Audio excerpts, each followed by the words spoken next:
Welcome to this explainer made by Forge College. I'm your chief engineer for the day, and we are diving straight into the master blueprints for your ERC4337 Smart Wallet Capstone.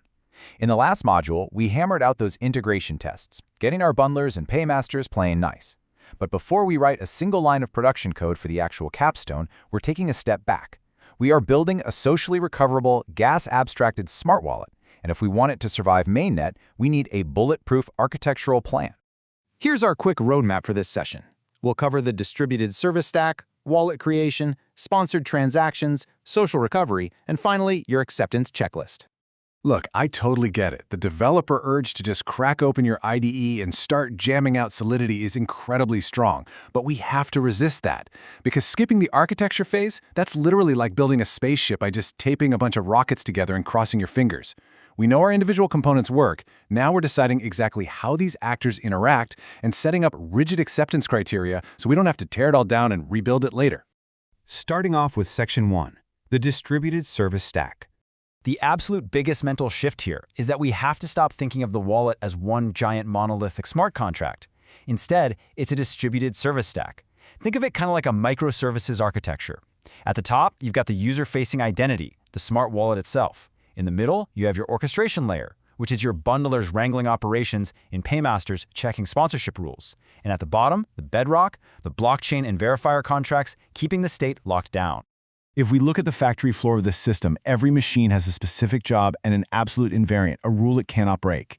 Your smart wallet is the bouncer. Its invariant is that only strictly valid state changes get through. Your bundler is the delivery driver, aggregating ops without ever altering a signature. The paymaster is the generous friend paying for gas, but its absolute unbreakable rule is that it can never touch user funds. And your guardian registry holds the backup keys, with the invariant that any changes there require a time lock. Clear boundaries mean isolated failures. Let's move into Section 2 and see how we actually bring this wallet to life. We don't just deploy and pray.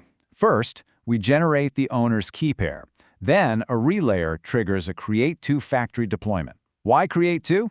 Well, it gives us deterministic addresses. We know exactly what the wallet's address will be before it even exists on chain, meaning we can actually fund it ahead of time.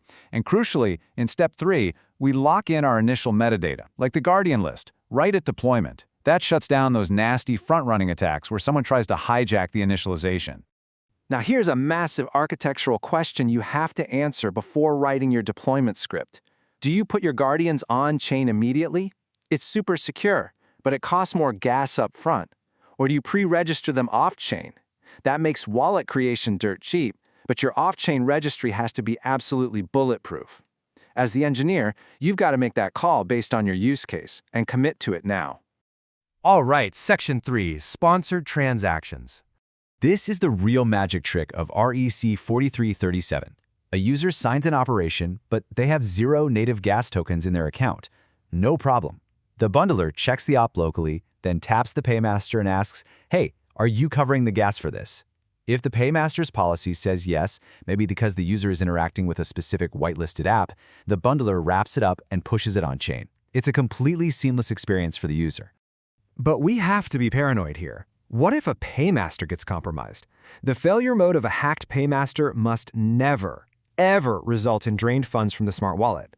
The wallet contract itself has to act as an unbreachable fortress, automatically rejecting any sponsored transaction that tries to secretly alter recovery metadata or siphon out tokens. The buck stops at the wallet. Next up is Section 4, the social recovery process. So, keys get lost. It happens. But when Guardians propose a recovery, it cannot execute instantly. Instead, it triggers a time-locked grace period. Why? Because what if the owner didn't actually lose their key? What if the Guardians went rogue and are trying to steal the account? This lock opens up a dispute window, giving the real owner time to step in, wave a flag, and cancel the takeover. Only when that window safely expires does the recovery finalize. When building this, you've got 2 main paths for verifying Guardian votes. You can do off-chain signature aggregation, where someone basically passes a clipboard around, collects all the signatures, and submits them to the contract in one go. Very gas efficient, but requires a robust off-chain backend. The alternative is on-chain confirmations, where every Guardian individually pays gas to cast their vote directly on the blockchain. It's way easier to build, but definitely more expensive for the Guardians.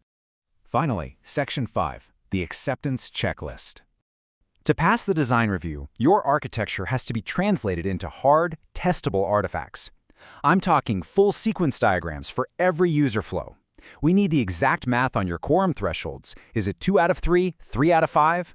You need to define your paymaster policy schemas, calculate your deployment salts, and map out your event streams so we aren't completely flying blind once this thing is deployed. And of course, the testing gate. You've got to have unit tests locking down those core wallet invariants we talked about earlier. Integration tests to make sure your bundlers and paymasters are communicating correctly. And seriously, do not skip scenario testing for recovery disputes. You need to simulate rogue guardians and prove the system holds up. Mainnet is a dark forest, and a rigorous testing checklist is pretty much your only armor. Let this idea be your North Star today. If you take the time right now to define perfectly clear interfaces and strict invariants, you aren't going to be guessing when you move on to the implementation phase. You'll basically just be translating a rock-solid, airtight architecture straight into Solidity. It saves so much time. Before we wrap up and you head into the next lesson on implementing user roles, I want you to really pressure test your design. Look at the diagrams you've drawn and ask, if this specific relayer goes down or if this paymaster gets completely hijacked, does the user lose their assets? If yes, back to the drawing board. If no, then you've designed something truly resilient. Thanks for joining this explainer made by Forge College. I hope this blueprinting session has you ready to build something bulletproof. But before you go, think about this. If account abstraction succeeds and the blockchain becomes completely invisible to everyday users, what kind of new, intuitive social recovery mechanisms are we going to have to invent for people who don't even know they're using Web3? Ponder that one. Head over to forge.college for more deep dives into these topics, and I'll see you in the next lesson where we start coding out those user roles.